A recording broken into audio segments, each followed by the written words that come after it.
रामकृष्ण हरी. जग खूप बदललंय, माणसं बदललीत, पण संतांचे शब्द आजही तितकेच जिवंत आहेत. जर तुम्हाला वाटत असेल की संतांची वाणी म्हणजे फक्त टाळमृदंगाचा गजर, तर थांबा. आजचा हा व्हिडिओ तुमचे डोळे उघडणारा ठरेल. मऊ मेणाहून आम्ही विष्णुदास, कठीण वज्रास भेदू या उक्तीप्रमाणे आज आपण अशा विचारांचा सामना करणार आहोत जे तुमच्या आयुष्यातील संघर्षाला दिशा देतील. तयार रहा. हा अनुभव तुमच्या विचारांची दिशा बदलून टाकेल. आज आपण एका अत्यंत गोड आणि भावपूर्ण प्रवासाला निघणार आहोत. हा प्रवास आहे संत ज्ञानेश्वर महाराजांच्या एका अप्रतिम अभंगाचा. मानवी जीवन अनेक चिंता आणि विवंचनांनी भरलेले असते. अशा वेळी मनाला खरी शांतता आणि ईश्वराची प्राप्ती कशी होईल याचा अत्यंत सोपा पण तितकाच प्रभावी मार्ग माऊलींनी आपल्याला या अभंगातून सांगितला आहे. चला तर मग जाणून घेऊया या अभंगाचा भावार्थ, विश्लेषण, सामाजिक संदेश व वास्तविक जीवनातील उदाहरणासह. पहिला चरण. एक तत्व, नाम दृढ धरी मना, हरिसी करुणा येईल तुझी. भावार्थ विश्लेषण. श्रोते हो, माऊली ज्ञानेश्वर महाराज अत्यंत प्रेमाने आपल्या मनाला समजावून सांगत आहेत. ते म्हणतात, हे मानवी मना, इकडे तिकडे भरकटणे आता थांबव. या संपूर्ण चराचरात आणि जगात फक्त एकच अंतिम सत्य आहे आणि ते म्हणजे भगवंताचे नाम. हे ईश्वराचे नाव तू अत्यंत घट्ट पकडून ठेव.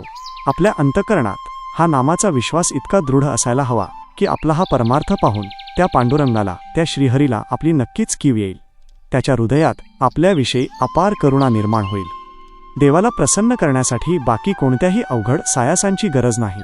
फक्त एकाग्र चित्ताने आणि निस्सीम श्रद्धेने त्याचे नामस्मरण करणे गरजेचे आहे. सामाजिक संदेश. आजच्या समाजासाठी यातून अत्यंत महत्त्वाचा संदेश मिळतो. तो म्हणजे जीवनात कोणत्याही एका चांगल्या तत्वावर, एका ध्येयावर किंवा मूल्यावर ठाम विश्वास ठेवा. समाजात वावरताना अनेक मोह होतात, पण जेव्हा तुम्ही एखाद्या चांगल्या मूल्याशी एकनिष्ठ राहता तेव्हा निसर्ग आणि समाज नक्कीच तुमची दखल घेतो आणि तुम्हाला यश देतो. निष्ठा आणि सातत्य हेच यशाचे गमक आहे. वास्तविक जीवनातील उदाहरण. समजा एक तरुण व्यावसायिक आहे ज्याने आपल्या व्यवसायात नेहमी प्रामाणिक राहण्याचे आणि ग्राहकांना कधीही न फसवण्याचे तत्त्व स्वीकारले आहे. सुरुवातीला बाजारातील स्पर्धेत त्याला खूप नुकसान सहन करावे लागते. त्याचे स्पर्धक खोटे बोलून आणि भेसळ करून पुढे जातात, पण हा तरुण आपल्या मूल्यांवर ठाम राहतो. तो अत्यंत संयमाने आपले काम करत राहतो. हळूहळू ग्राहकांना त्याच्या प्रामाणिकपणाची खात्री पटते. लोक एकमेकांना त्याच्या चांगल्या सेवेबद्दल सांगतात आणि काही वर्षांतच त्याचा व्यवसाय केवळ विश्वासाच्या जोरावर शिखरावर पोहोचतो. त्याचे हे एक तत्त्व घट्ट धरून ठेवणे समाजासाठी एका आदर्शाचे काम करते. सुरुवातीला त्याची परीक्षा पाहिली गेली, पण शेवटी त्याच्या या प्रामाणिकपणाला यशाचे फळ मिळतेच. दुसरा चरण. ते नाम सोपे रे रामकृष्ण गोविंद, वाचेसी सद्गत जपे आधी. भावार्थ विश्लेषण. आता साहजिकच तुम्हाला असा प्रश्न पडेल की देवाचे कोणते नाव घ्यावे. यावर माऊली अतिशय सुंदर आणि सोपे उत्तर देतात. ते म्हणतात, देवाचे नाम अतिशय सोपे आणि सहज आहे. रामकृष्ण, गोविंद यांपैकी कोणतेही नाव तुम्ही तुमच्या आवडीनुसार घेऊ शकता. यासाठी कोणतेही कठीण मंत्र पाठ करण्याची किंवा संस्कृत श्लोक म्हणण्याची सक्ती नाही. पण हे नाव घेण्याची एक पद्धत आहे, नुसती शब्दांची, पोपटपंची उपयोगाची नाही. जेव्हा तुम्ही हे नाव उच्चाराल तेव्हा तुमचा कंठ दाटून आला पाहिजे. वाणीमध्ये एक प्रकारचा गदगद भाव म्हणजेच खरी ओढ आणि भक्ती असली पाहिजे. हृदयाच्या अगदी तळापासून प्रेमाने जेव्हा तुम्ही हे नाव घ्याल तेव्हाच ते थेट परमेश्वरापर्यंत पोहोचेल. सामाजिक संदेश. या चरणाचा सामाजिक संदेश असा आहे की एकमेकांशी जोडले जाण्याचा आणि चांगुलपणाचा मार्ग अतिशय सोपा आणि सरळ असतो. एकमेकांशी प्रेमाने आणि शुद्ध अंतःकरणाने बोलण्यासाठी कोणत्याही मोठ्या पदवीची किंवा संपत्तीची गरज नसते. आपली वाणी गोड असावी आणि आपल्या भावना खऱ्या असाव्यात. जेव्हा तुम्ही मनापासून इतरांशी संवाद साधता तेव्हा समाजात एकोपा निर्माण होतो. वास्तविक जीवनातील उदाहरण.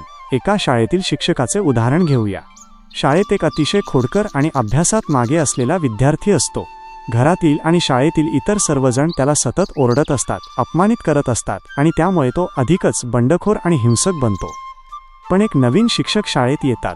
ते त्या विद्यार्थ्याला शिक्षा करण्याऐवजी अत्यंत सोप्या, प्रेमळ शब्दांत आणि मनापासून त्याच्याशी संवाद साधतात. ते त्याच्या पाठीवर प्रेमाने हात फिरवून त्याला प्रोत्साहन देतात. केवळ त्या काही गोड आणि खऱ्या शब्दांमुळे त्या मुलाच्या आयुष्याला कलाटणी मिळते. त्याला समजून घेणारे कोणीतरी आहे या जाणीवेने तो अभ्यास करू लागतो आणि पुढे जाऊन एक जबाबदार व यशस्वी नागरिक बनतो. साधे, प्रामाणिक आणि प्रेमळ शब्द एखाद्याचे आयुष्य कसे वाचवू शकतात हे यातून सिद्ध होते. तिसरा चरण. नामा परते तत्व नाही रे अन्यथा, वाया आणि का पंथा जासील झणी. भावार्थ विश्लेषण.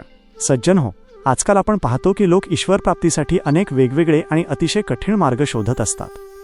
कुणी कठोर तपश्चर्या करतं, तर कुणी शरीराला कष्ट देणारी अवघड व्रतवैकल्ये करतं.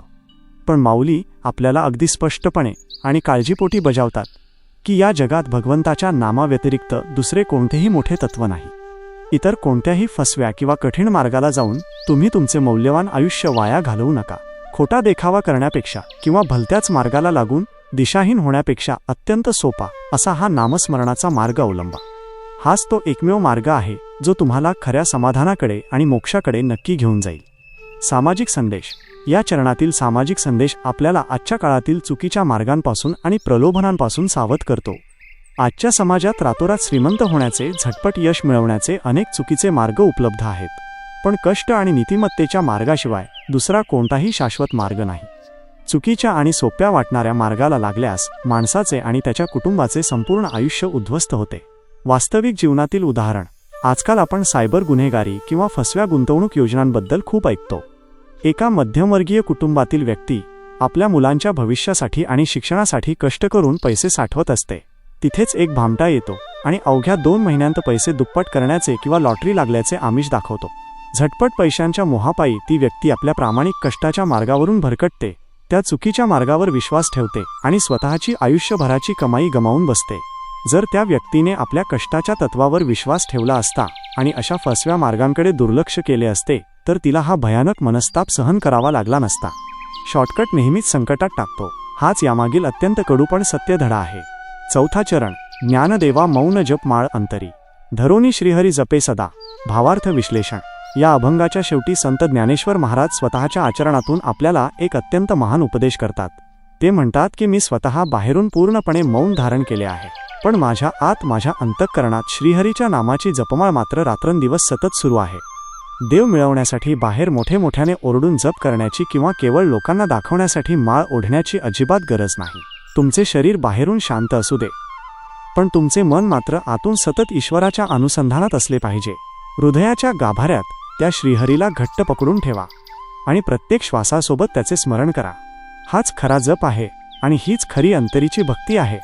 सामाजिक संदेश. शेवटच्या या चरणात अत्यंत सुंदर आणि सखोल सामाजिक विचार मांडला आहे. समाजसेवा, चांगुलपणा किंवा कोणत्याही कार्याचा दिखावा करण्याची अजिबात गरज नसते. आजच्या काळात प्रत्येक छोट्या गोष्टीचं प्रदर्शन करण्याची चढाओढ लागली आहे. पण जे काही चांगले काम करायचे आहे ते शांतपणे, प्रसिद्धीची कोणतीही हाव न ठेवता अंतःकरणातून केले पाहिजे. खरी समाजसेवा आणि खरे कर्तृत्व हे मौनातून आणि निस्वार्थ भावनेतूनच सिद्ध होते. वास्तविक जीवनातील उदाहरण. एका मोठ्या शहरात राहणारे एक साधे निवृत्त गृहस्थ आहेत. ते रोज पहाटे उठून आपल्या परिसरातील रस्त्यांवरचा कचरा गोळा करतात, बेघर आणि अनाथ लोकांना आपल्या पेन्शनच्या पैशातून अन्न देतात आणि अनेक गरीब मुलांच्या शिक्षणाचा खर्च गुपचूप उचलतात. त्यांनी आजवर कधीही समाज माध्यमांवर स्वतःचा फोटो टाकला नाही, वर्तमानपत्रात बातमी दिली नाही किंवा कधी कोणाकडे कोणत्याही पुरस्काराची मागणी केली नाही. ते अत्यंत शांतपणे, कोणालाही न सांगता आपले काम करत राहतात. त्यांचा हा मूक सेवाभाव समाजातील इतर दिखाऊ आणि फक्त स्वतःची जाहिरात करणाऱ्या लोकांसाठी एक मोठी चपराक आहे. जेव्हा हळूहळू लोकांना त्यांच्या या निस्वार्थ कार्याची माहिती मिळते तेव्हा त्यांच्याबद्दलचा आदर गगनाला भिडतो. प्रसिद्धीशिवाय आणि शांतपणे केलेली कृती नेहमीच हजारो शब्दांपेक्षा जास्त प्रभावशाली असते. युवा पिढीसाठी संदेश. आजची युवा पिढी सततच्या स्पर्धेतून आणि मानसिक तणावातून जात आहे. त्यांच्या जीवनासाठी या अभंगात एक अत्यंत मौल्यवान आणि आधुनिक विचार दडलेला आहे. अभंगात जसे एकाच तत्वावर आणि नावावर लक्ष केंद्रित करायला सांगितले आहे, तसेच तरुणांनी आपल्या आयुष्यातील एका निश्चित ध्येयावर आपले पूर्ण लक्ष केंद्रित केले पाहिजे. 10 ठिकाणी मन भरकटू न देता एकाच ध्येयाशी एकनिष्ठ राहिले पाहिजे. आजकाल आपण साध्या गोष्टीसुद्धा खूप किचकट करून ठेवतो, पण खरे यश आणि मानसिक समाधान मिळवण्याचा मार्ग अगदी सोपा आणि सरळ असतो. आयुष्यात साधेपणाला महत्त्व द्या. आजच्या काळात विचलित करणाऱ्या अनेक गोष्टी आहेत. अनेक फसव्या आणि चुकीच्या मार्गांचे आकर्षण निर्माण होऊ शकते. अशा वेळी मोह न बाळगता आणि आपला अमूल्य वेळ वाया न घालवता योग्य दिशेने वाटचाल करण्याचा स्पष्ट संदेश हा अभंग देतो. बाह्य जगातील दिखावा, खोटा बडेजाव किंवा सोशल मीडियावरील प्रसिद्धीच्या मागे न धावता आपल्या स्वतःच्या आत डोकावून पाहणे आणि स्वतःची मानसिक शांतता टिकवणे हे आजच्या तरुणांसाठी यशाचे सर्वात मोठे गमक आहे. धन्यवाद. आपण आपले आयुष्य आणि शांती मिळवण्याचे मार्ग विनाकारण अवघड करून ठेवले आहेत. ईश्वराचे नाव घेणे हा सर्वात सोपा, विनामूल्य आणि प्रभावी मार्ग आहे. खरी भक्ती मनात असते, तिला बाह्य दिखाव्याची अजिबात गरज नसते. संतांची वाणी ही केवळ शब्द नसून ते जगण्याचे अमृत आहे. भावार्थ संतवाणीच्या माध्यमातून हाच अमृतकण तुमच्यापर्यंत पोहोचवण्याचा माझा छोटासा प्रयत्न आहे. तुमची सोबत अशीच राहू द्या. कमेंटमध्ये रामकृष्ण हरी लिहायला विसरू नका. पुंडलिक वरदा हरी विठ्ठल. श्री ज्ञानदेव तुकाराम. पंढरीनाथ महाराज की जय.